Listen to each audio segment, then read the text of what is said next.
Mr. Chairman, I object to the language being used by the gentleman from the party list, Buhay.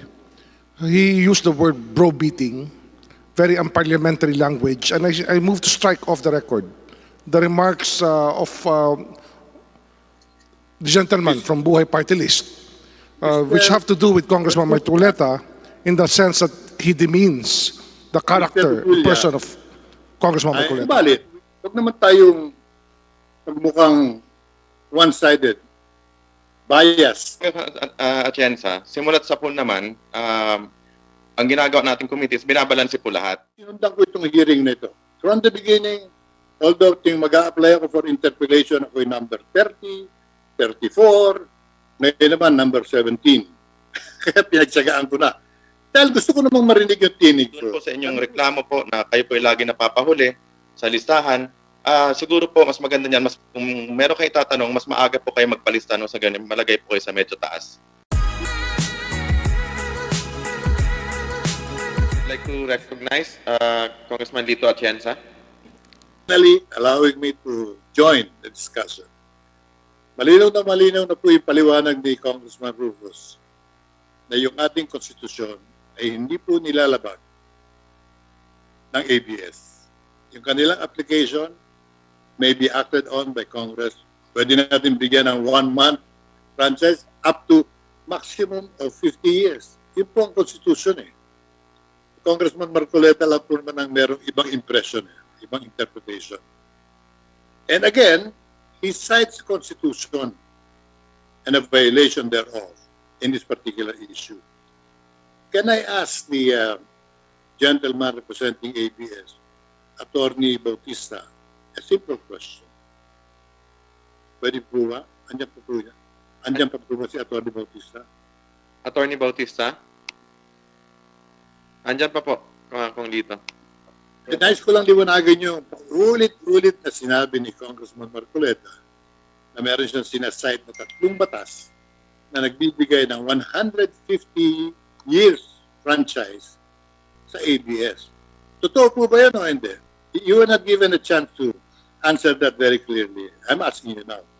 Did you ever enjoy a 150-year franchise? Hindi po. We never did. Alam ko po yun.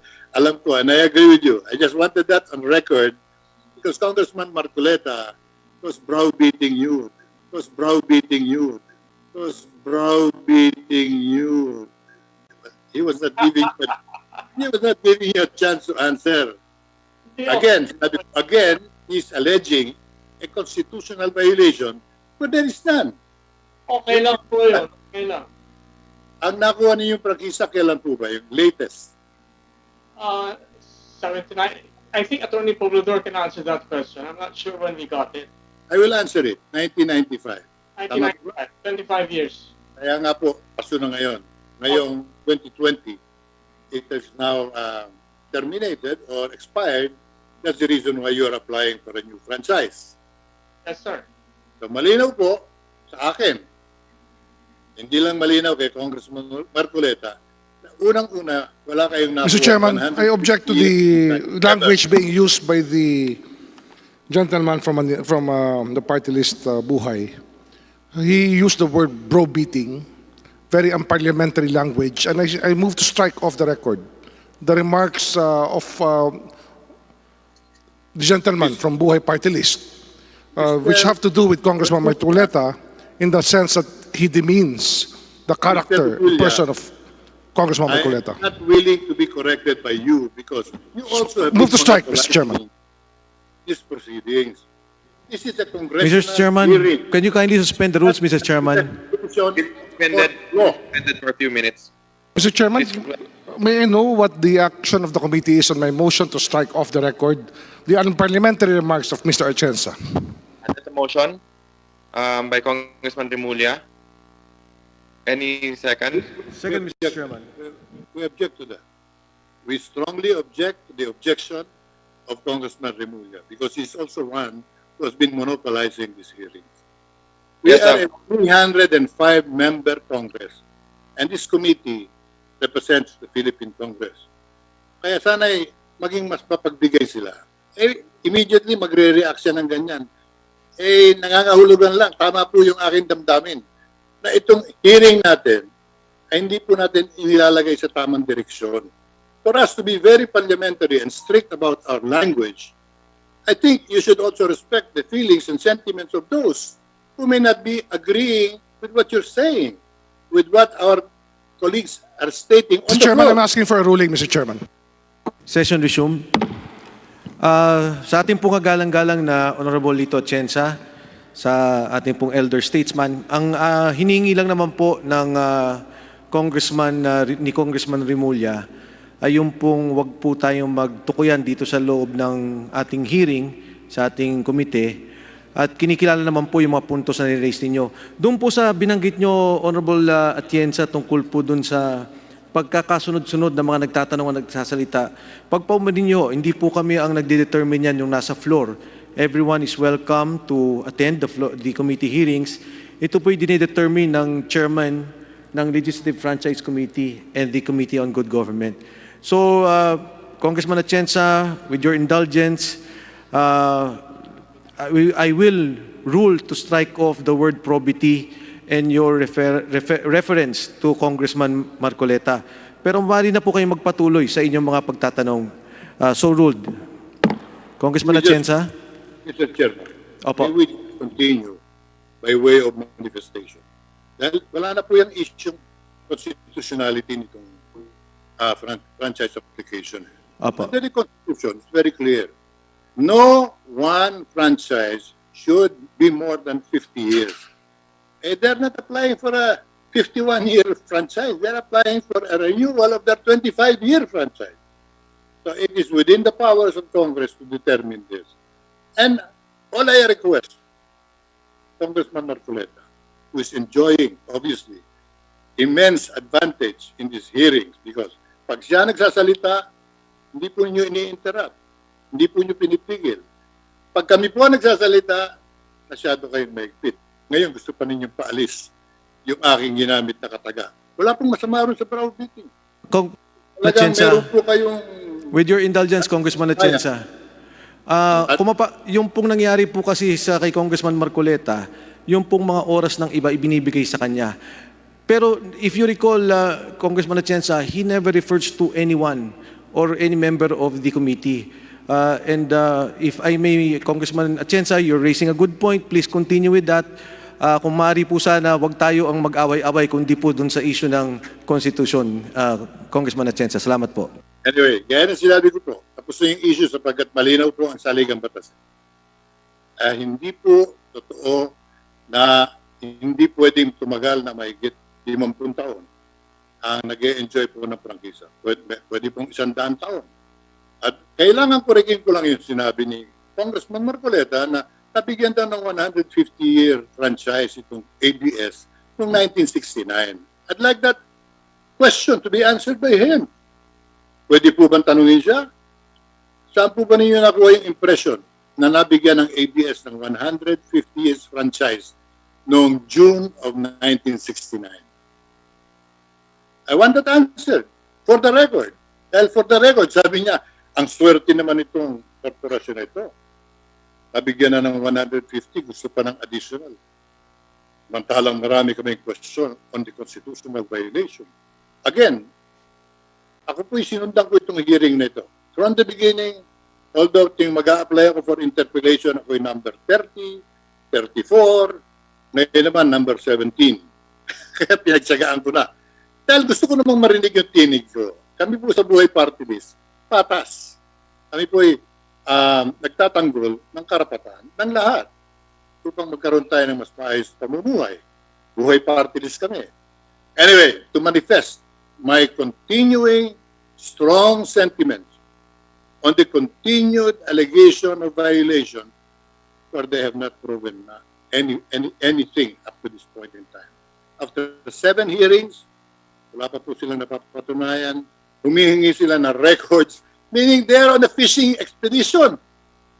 Congressman Edsel Lagman talks from records existing. Congressman Rufus Rodriguez talks from records that he's holding. Yours truly, although I'd like to accept some of their allegations. Kaya sinusundan ko, baka merong sasabihin talagang may katotohanan na ang ABS na nag-violate. Katulad po nung pagkakasoli sa kanila. Ako po isa sa mga players ng EDSA Revolution. Kaya I am very well aware of what transpired during that period. How the Lopezes were deprived of their property, ABS network was taken away from them. Use whatever word you would want to use. Hindi nagbayad, ginamit ng administrasyon ni Mr. Marcos. Noong dumating ang revolusyon at nanalo ang taong bayan, isinauli yung kinuhang ari-arian. Ano pang pinag-aaralan natin? Ang tanong ko nga sa marami, kung kayo, yung bahay ninyo, inagaw ng isang opisyal ng militar under martial law, huwag na si Mr. Marcos, nawala sa inyong kontrol, nawalan kayo ng bahay at ari-arian. Nanalo ang revolusyon ng bansa, naibalik sa inyo yung bahay. Pagtatalunan pa ba natin? O may television dyan bago, o meron dyan oven, unfair, illegal, unconstitutional. Kaya po medyo nababagabag po naman ang inyong lingkod. Baka kung saan mapunta itong hearing eh. This is not an investigative court of law. Kaya yung mga hinihingi po mga dokumento, mga prueba to prove their points, para sa akin po hindi tugma na dapat natin ginagawa. Ang pag-aralan natin, yung pakinabang ng bansa sa operation ng ABS-CBN. Ako po hindi tao ng ABS at may reklamo rin po ako. Sapagkat nung kampanya ng 2016, ako po nagbayad ng mga advertising spots. Tananggap naman yung pera ko. Pero hindi po in-air yung aking spots. Kaya right after election, sinulatan ko ng formal ang ABS. Soli niyo yung aming binayad. You paid it before breakfast. It's one-sided. You charge us, we pay, and then you don't air, you have to give us back our money. Immediately, binalik po naman ang ABS at nag-apologize. Dahil talagang sumobra ang kanilang kinuhang spots, advertising spots, hindi nila na-air lahat. Ang aking pakiusap sa mga kasamaan, sama na po si Congressman Marcoleta, Congressman Barsaga, Congressman Remulla, nakikiusap ako sa iyo. Luwagan natin ang ating pananaw sa hearing na ito. Let us stick to the genuine issues of whether ABS has violated the Constitution or not. I've heard the Department of Justice, the Immigration, and one of the most prominent immigration commissioners we've had in the country is Commissioner Rufus Rodriguez. Siya po ang maraming reformang nagawa sa immigration. Narinig na rin po natin ang SEC. Wala pong violation sa PDR. E ngayon po, pinag-uusapan itong nagpas na sa prangkisa ang ABS sapagkat limitasyon daw. Yun ang interpretasyon. And I have to mention the name because talagang galing sa kanya. Yung kanyang allegation from the very start, ABS violated the Constitution repeatedly and one of which is applying for a franchise where they have already in operation beyond 50 years. But they have not gotten any franchise for 50 years even. Congress has the power to give a one-day franchise or a 50-year franchise. But the ABS has not enjoyed a franchise more than 25 years so far. So I am constrained to clarify everything so that we may proceed with care. Kung gusto ninyong pagbigyan si Congressman Marcoleta sa kanyang repeated questioning on the constitutionality or violations of thereof, okay lang sa akin. Total, ang boboto po dito noon sa plenaryo tayong lahat. Yung boto niya isa. Yung boto po ni Congressman Atienza, isa rin. And therefore, in the final analysis, ito yung desisyon ng buong Kongreso. Subalit, huwag naman tayong magmukhang one-sided, bias sa mata ng tao. Ang tanong po sa akin sa labas ganun lang palagi. Kayo ba talaga bang desidido kayong magbigyan ng prangkisa? Sabi ko, bakit ganun ang impression ninyo? Napapanood po namin yung paratang ng isa ay paulit-ulit na hindi binabago. Bagamat nagsasalita ng autoridad. Paniniwalaan ba natin yung kasama nating congressman who may not agree with the Department of Justice, with the immigration officials, with the Securities and Exchange Commission? Eh yung citizenship issue, hanggang ngayon, issue pa rin sa kanila. Eh malinaw na malinaw po eh, dual citizen. Hindi naman dininay ni Mr. Lopez. I am an American citizen by virtue of my being born in America. Under American laws, that makes me an American citizen. Gabi Lopez is a natural-born Filipino. But my point is, why can't we accept the answers of the other side? Lest we be branded as biased, and we are already decided on the issue. So to clarify it, Mr. Chairman, I have my highest regard for you. You are an old friend. I've been a member of this committee for so long, and you already are very familiar on how we have dealt with applications for franchises. Itong application na ito ay isinampa dito sa committee ninyo.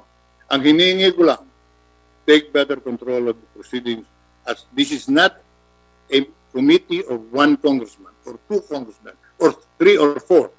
This is a committee of 305 members of Congress duly elected by the people. And the earlier we agree on this, isampanan ninyo sa plenaryo. Pagbotohan na natin, anyway, narinig na natin lahat ng argumento. Hanapin pa ninyo yung pagkukulang ni Cory, pagkukulang ni... makakapagbigay po ng malinaw na sagot yan, ang Pangulong Cory. Under the Freedom Constitution, she was free to become a lawmaker and the chief executive. Alam ni Congressman Rufus yan. Binanggit nga niya, we were under a revolutionary government at the time. We had a suspended constitution. We had a freedom constitution. So I don't know what they are looking for. Even if they are able to find any fault, sasagutin lang po yan ng mga abogadong Batikan eh. Wala na po yung taong nagkamali. Sino po ang ating parurusahan yung tumanggap ng benepisyo? Palagay ko hindi po. Usgahan natin ang ABS on the basis of their contribution to national development and, of course, the protection of the rights of every citizen and public service all the time. Yun po ang nakikita ng marami sa ABS. Kaya marami po tayong ipaliliwanag pag dito nagkamali tayo ng ating pamamaraan. I urge the chairman of both committees, Chairman Defensor is another member, another chairman, another committee. Be more magnanimous and be more broader in your vision and appreciation of facts. Hindi yung gusto lang ninyo. Ano ang batas at ano ang katotohanan. Maraming salamat po sa pagkakataon, Mr. Chairman, and I trust that you will take heed to my admonition and my simple advice. Ituwid natin ang pamamaraan sa committee ito. Salamat po. Thank you. The Honorable Lito Atienza of the Boy Party List. Pong Mike. Yes. May dadagdag lang ako, no? Congressman Atienza, simulat sa pool naman, ang ginagawa nating committee is binabalanse po lahat. Ngayon po, kung labas po, ang dating po sa inyo ay one-sided, at tingin ko po, I beg to disagree kasi tingin ko po, patas naman po, lahat po may chance magsalita. Tulad ng sinabi niyo, matagal na po kayo member ng committee ko. Lahat po, kahit nga po hindi membro ng committee, hinahayaan ko po magsalita dahil gusto ko po lahat magkaroon ng chance na mailabas ang kanilang side. So dito naman sa committee na to, hindi rin po natin naman maisisisi kung Atienza, kung marami pong nagbibigay ng oras na iba nating mga kasamahan, kila kung MARCOLETA, kila kung PD, o kung sino pa man. At hindi naman po yan na sa kanila lang marami nagbibigay ng oras. Kay Kong Rufus, marami rin po nagbibigay. So patas naman po ang ating pagpapatakbo ng ating hearings dito. Yan po ang amin talagang pinagsisikapan kung Atienza. So doon po sa inyong observation na one-sided, I take exception po kasi pinaghihirapan po talaga namin ni Kong Jonathan na gawing patas po dito. So maraming salamat po Kong Atienza, and doon po sa inyong reklamo po na kayo po ay lagi napapahuli sa listahan, Siguro po mas maganda niyan, kung meron kayo tatanong, mas maaga po kayo magpalista no, sa ganyan, malagay po kayo sa medyo taas.